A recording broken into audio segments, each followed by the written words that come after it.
Salut les gars, salut les amis, j'espère que vous allez bien. Match d'ouverture pour le début de ce CHAN 2024 qui a opposé la Tanzanie face à cette équipe du Burkina Faso où les Taïfasa se sont imposés 2 buts à 0 dans un match où les étalons pour ma part ont souffert d'une inexpérience. Bien évidemment, ils pouvaient mieux faire. Les buts qu'ils ont encaissés, pour ma part, je pense que vraiment, ils pouvaient mieux faire, mais malheureusement, ils ont été inexpérimentés à certains moments de la compétition. Pour ma part, je pense que ça va être une compétition très difficile.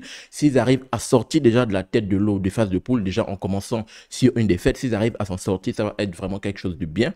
Et je pense qu'il va falloir vraiment que avec le groupe, avec le coach qui puisse vraiment insuffler quelque chose à l'effectif parce que je pense que cette équipe du Burkina Faso doit vraiment mieux faire. Dans la vidéo, on va revenir d'ailleurs au courant de la performance de la part de cette équipe des étalons. On va également revenir sur la belle performance de la part de cette équipe des Taifa Stars, vraiment qui ont montré devant le public, devant le Dar es Salaam, bien évidemment, parce qu'on sait que la plupart des joueurs qui ressortent, ou bien la quasi-totalité des joueurs qui ressortent de cette équipe de Taifa Stars, sont des joueurs qui jouent dans les clubs qu'on connaît très bien, qui jouent la Ligue des Champions de la CAF, qui jouent la Coupe de la Confédération de la CAF. Je pense ici à Simba, qui a joué d'ailleurs la Coupe de la Confédération de la CAF. Je pense qu'ils sont arrivés en finale. Je pense au Yanga Africain, cette équipe du Yanga Africain.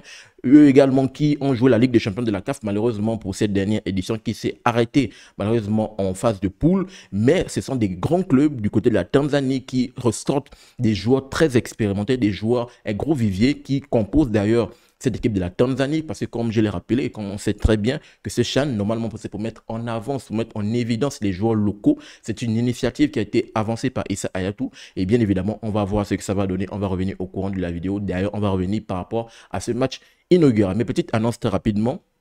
En description épinglée pour premier commentaire de cette vidéo, je suis venu avec des propositions pour les personnes qui ont l'habitude de faire des achats en ligne, précisément avec AliExpress. Je vous ai proposé, bien évidemment, en premier commentaire épinglé, je vous ai proposé des tapis roulants portables. Si vous avez des habitudes d'aller en salle de sport ou bien vous êtes fatigué de faire tous les jours le déplacement, vous avez la possibilité de vous procurer, grâce à mon lien en description, les tapis de sport, bien évidemment, portables, que vous avez la possibilité d'avoir chez vous. C'est pas très cher, c'est pas trop cher. Bien évidemment, vous avez la possibilité d'avoir chez vous et de faire du sport. Parallèlement également à cela, pour les personnes qui ont du fitness, les personnes qui ont l'habitude de faire de la marche longue, vous avez également la possibilité d'avoir des montres intelligentes, toujours avec le commentaire épinglé, avec le lien dans la description. Bien évidemment, ce sont ces liens qui soutiennent la chaîne. Bien sûr, je vous invite à, bien sûr, à faire des achats massivement, comme je l'ai rappelé, pour toutes les personnes qui ont l'habitude de faire des achats en ligne. Donc, j'ai bouclé la boucle, bien évidemment, pour ce petit placement de produits très rapidement. On va revenir, bien sûr, au courant de cette vidéo pour parler de ce match entre la Tanzanie et cette équipe du Burkina Faso. Un match où, comme je l'ai rappelé, bien évidemment, cette équipe de la Tanzanie a dominé de la tête aux pieds. Dès la première minute, on a pu voir cette équipe tanzanienne en mettant le pied sur le ballon. Ils ont montré qu'ils avaient faim, ils avaient à cœur, bien évidemment, de faire mal à cette équipe de Burkina Faso qui a su resserrer les coins et ils ont resserré les trains, on va dire quoi, quasiment en fin de première période, parce qu'avant de rentrer dans la première période, c'est avant de rentrer dans les vestiaires de la première période, cette équipe de la Tanzanie qui va ouvrir le score. Ouvrir le score d'ailleurs, c'est une belle combinaison de la part de cette équipe tanzanienne sur le côté gauche. Bien évidemment, c'est une belle combinaison appui remise dans la profondeur. Et comme je l'ai rappelé, le défenseur qui va faire une faute que je pouvais juger qui était inacceptable, qui était inutile, parce que le gars, il était passé. Il avait même poussé le ballon, le gardien pouvait mieux faire.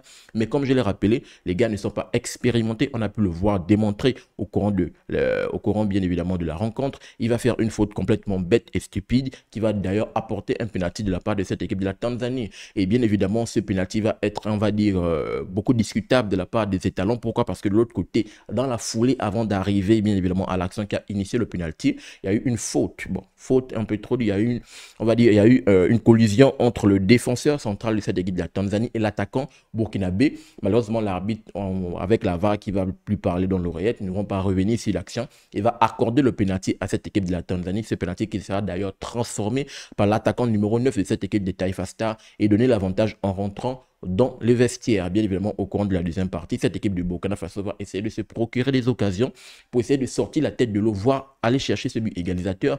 Malheureusement, ils vont tenter une, deux, trois reprises. Malheureusement, ils ne vont pas pouvoir le faire. De l'autre côté, cette équipe de la Tanzanie, c'est une belle combinaison de la part de sur le côté gauche, de la part de son arrière gauche avec, avec le milieu central. Belle combinaison, appui remise. Toujours vraiment, ils ont pu venir à bout de cette équipe de la Tanzanie sur des circuits de passe assez intéressantes. Appui remis sur le côté gauche, il va donner le ballon au latéral gauche qui va prendre le ballon sur le côté il va adresser un amour de centre et le gardien qui va sortir parce qu'il va anticiper la balle dans la profondeur qui sera transmise par l'attaquant à son arrière gauche. Le gardien va sortir, comme je l'ai rappelé, pour anticiper, pour aller à la rencontre de l'arrière gauche. Malheureusement, les cages vont être vides et c'est l'autre, c'est un bon centre qui va juste mettre la tête dans des cages qui seront vides pour donner l'avantage. Déjà un chaos technique, 2-0, je pense, au bout de la 71e minute avant, bien évidemment, l'heure de jeu et donner déjà cette belle victoire. Mais bien sûr, l'arbitre de touche va lever son drapeau de base, va signaler une position de hors-jeu. L'autre côté, bien évidemment, avec l'assistance vidéo, il va revenir et va accorder le but à cette équipe de la Tanzanie qui, bien évidemment, au bout de cette rencontre, s'impose 2-0. C'est juste incroyable et c'est juste magnifique. Qu'est-ce qu'on peut voir tout de suite conséquence au classement? On peut voir que cette équipe tanzanienne, avec l'ouverture dans le groupe B, la Tanzanie prend la première place du groupe B avec un bilan de 3 points et un goal average de plus 2. Bien évidemment, on a dans ce même groupe, on a la République centrafricaine qui doit jouer, on a Madagascar qui doit jouer, on a la Mauritanie. Je pense qu'aujourd'hui, date à laquelle je tourne la vidéo, on aura le match dans le groupe B entre Madagascar et cette équipe de la Mauritanie. Et malheureusement, à la dernière position, on peut voir cette équipe des étalons du Burkina Faso qui viennent évidemment bien boucler ce groupe B avec un bilan nul d'ailleurs, avec un goal average de -2. On verra ce que ça va donner dans les prochaines rencontres. Comme je l'ai rappelé, dans ce groupe B, bien évidemment, pour cette première journée, on aura le match entre Madagascar et la Mauritanie. Déjà pour le début de cette CAN, on a 4 groupes. Il y a 3 groupes qui ont des équipes à 5 équipes. Malheureusement, le dernier groupe a 4 équipes. Comme je le rappelais dans une de mes vidéos préparatoires avant le début de ces chaînes, je disais que la CAF est encore venue avec des groupes assez disproportionnés. Je pense que ça peut avoir un impact parce que moi qui ai regardé la dernière fois, je pense que ça doit être la CAN des U17, entre les U17 et les U20, entre les deux. Il y avait également des groupes assez disproportionnés. On a pu le rencontrer au niveau des phases éliminatoires, précisément des quarts de finale. Certaines équipes qui avaient, je pense ici à Sierra Leone, je pense pour la CAN des U17, si je ne dis pas de conneries, si ma mémoire ne joue pas du tout. Bien évidemment, à Sierra Leone, on a pu le rencontrer dans le match entre quart de finale face au Maroc. Elle tirait un peu de la langue parce qu'elle était dans une poule à 5 équipes. Donc, donc elle avait un peu plus de matchs par rapport à cette équipe marocaine qui vraiment avait le pied sur l'accélérateur. Donc, vraiment, ces groupes disproportionnés, je ne sais pas pourquoi. Et pourtant, il manque une équipe. La CAF aurait pu organiser un match préparatoire, un match des playoffs pour permettre à une équipe de recoller pour faire 5-5-5. Oui, peut-être elle est partie avec la philosophie de dire dans chaque groupe, vu qu'il y a 3 équipes qui co-organisent ce CHAN, on parle ici de la Tanzanie, on parle du Kenya, on parle de l'Ouganda, et peut-être dans le dernier groupe, elle n'a pas voulu ajouter, mais pour moi, je pense qu'elle pouvait mieux faire, et puis voilà.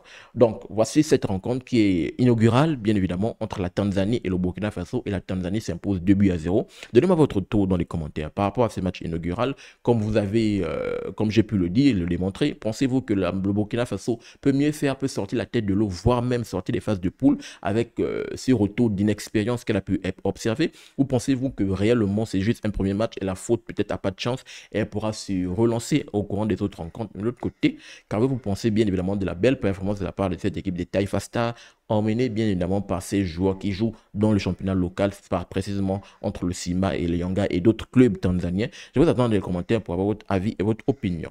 N'oubliez pas de vous abonner, de liker, mais surtout activer la cloche de notification pour ne manquer aucune de mes sorties. Peace. Très bientôt les gars.